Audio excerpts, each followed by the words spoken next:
अस्सलाम वालेकुम, welcome back to my channel. उम्मीद है कि आप सब ठीक होंगे। आज जो रेसिपी आपके साथ में शेयर करूंगी वो है आलू चिकन टिक्की, जो कि बहुत ही मज़े की और क्विक सी ये रेसिपी है और सिंपल से इंग्रेडिएंट्स डलते हैं। आप इसको ज़रूर ट्राई कीजिएगा। इवन आप बच्चों को लंच बॉक्स में भी बना के दे सकते हैं, जब खुद मूड हो तो आप बना के। तो चलते हैं इंग्रेडिएंट्स की तरफ। बहुत ही सिंपल से इंग्रेडिएंट्स हैं जो कि हर घर में अवेलेबल हैं। आप इसको ज़रूर एक बार ट्राई करें। और इसके लिए हमने आलू लिए थे 3 अदद, जिनको मैंने उबाल लिया था। और 2 अदद लेंगे हम एग, 2 अदद एग लेने हैं। और सब्ज़ धनिया आपके पास हो तो आप ज़रूर ऐड कीजिएगा। चिकन है आधा कप, इसको भी मैंने उबाल लिया था। और ये हैं इंग्रेडिएंट सिंपल से।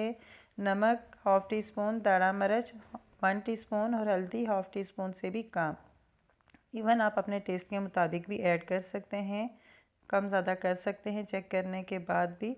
तो इस तरीके से आलू को मैंने मैश कर लिया था और इसके अंदर सारे इंग्रेडिएंट्स ऐड कर दें। मैं शेप दूंगी इसको गोल कबाब जैसी, और आप चाहें तो इसको कोई सी भी शेप दे सकते हैं। और इवन अगर आप चाहें तो अंडे में डिप करने के बाद अगर आप करना चाहें तो ब्रेड क्रम्स के अंदर भी इसको कोट कर सकते हैं और फिर आप इसको फ्राई कर सकते हैं। ये आपकी अपनी मर्ज़ी है। हल्दी इस वजह से ऐड की थी कि इसका कलर जो है अच्छा लगता है। और 2 अदद एग लिए हैं, जिनको आपने फोक की मदद से अच्छे से मिक्स कर लेना है।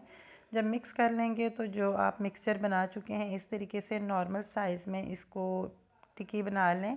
टिक्की बनाने के बाद आपने इसको अंडे में डिप करना है और ऑयल रख देना है गर्म होने के लिए। ऑयल ज़्यादा रखने की ज़रूरत नहीं है, बस इतना रखना है कि जिसमें इसको आप फ्राई कर सकें इस तरीके से।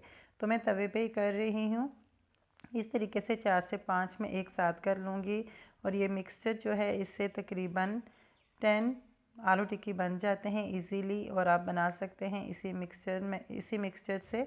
तो इस रेसिपी को आपने ज़रूर ट्राई करना है। अगर अच्छी लगी तो अपनी राय का इजहार ज़रूर दीजिएगा, और जो कुछ सीखना चाहते हैं आप वो भी बता सकते हैं। और जो लोग मेरे चैनल पर न्यू हैं मेरे चैनल को सब्सक्राइब कर लें, साथ ही दिए बेल आइकन को कर दीजिएगा प्रेस, के आने वाले तमाम नोटिफिकेशन आपको बआसानी मिल सकें।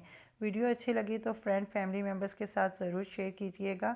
जब ये लाइट से फ्राई हो जाएंगे तो इस तरीके से आपने साइड चेंज कर लेनी है। तो आप दोनों साइड्स इसके अच्छे से कुक हो चुकी हैं, तो निकाल के इसे डिश आउट कर लेते हैं। तो माशाल्लाह से हमारे ये आलू टिक्की तैयार हो चुके हैं। आई होप आपको अच्छे लगे होंगे। अच्छे लगे तो ज़रूर ट्राई कीजिएगा। मुझे दीजिए इजाज़त। मैं मिलूँगी आपको एक नई वीडियो के साथ। अपना ढेर सारा ख्याल रखिएगा, दुआओं में याद रखिएगा। अल्लाह हाफिज़।